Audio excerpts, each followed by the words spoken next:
Welcome back to our channel. In today's video, we'll take a look at the Watcher House, one of the most intriguing and mysterious unsolved cases in recent history. The Watcher House is a story about a mysterious individual who terrorized a family by sending threatening letters and observing their home in the quiet suburban town of Westfield, New Jersey. In this video, we will explore the history of the Watcher House and the events that led to one of the most frightening and unresolved mysteries in American history. In June 2014, Maria and Derek Broaddus and their 3 young children were getting ready to move into their new home, 657 Boulevard in Westfield, New Jersey. They claimed the 6-bedroom house was their dream home, and located just a couple of blocks away from Maria's childhood home in one of the top 30th safest cities in the United States. 3 days after closing the sale, before the Broaddus family had even begun to move in, a letter arrived in their new mailbox.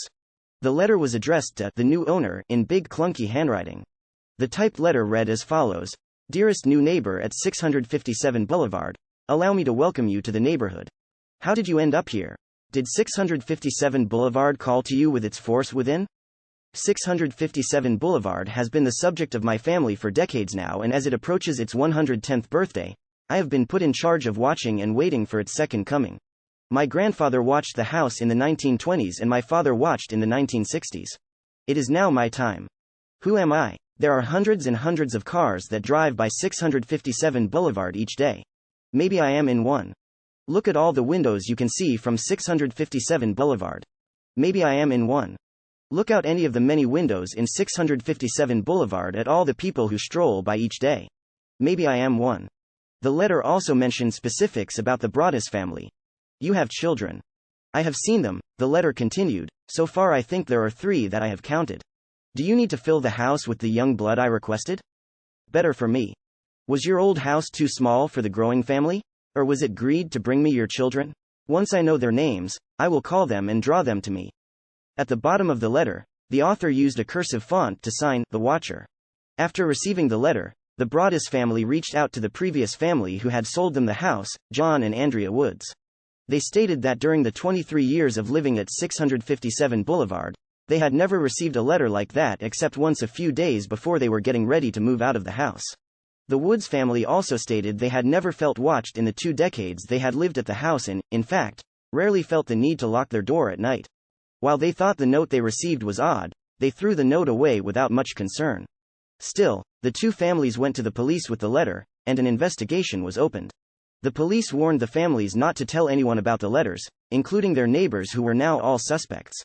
2 weeks later, even though the Broaddus family still hadn't moved in, they received a second letter with even more chilling specifics about the family, including the children's birth order and nicknames. The Watcher also asked, "Will the children sleep in the attic?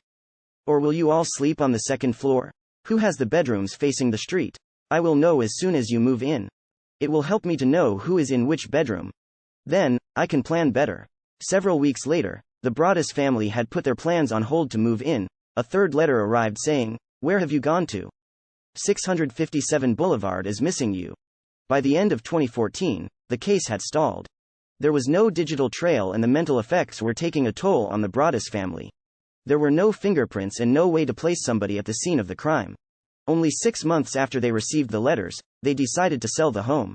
657 Boulevard has been sold and is currently off the market. While over the years, many theories have been proposed about the Watcher, including the possibility of a stalker or a serial killer. However, no concrete evidence has been found to support these theories, and the identity of the Watcher remains a mystery. Some speculate that the Watcher may be a ghost or a manifestation of some dark force, while others believe that the letters were part of an elaborate hoax. The Watcher House remains one of the most intriguing and unsolved mysteries in recent history. Despite the many theories and speculations, the identity of the Watcher remains a mystery, and the case continues to captivate the public imagination. Thank you for watching this video about the Watcher House. We hope you enjoyed learning about this intriguing and mysterious case. If you would like to learn more about unsolved mysteries and unexplained events, please feel free to check out our other videos.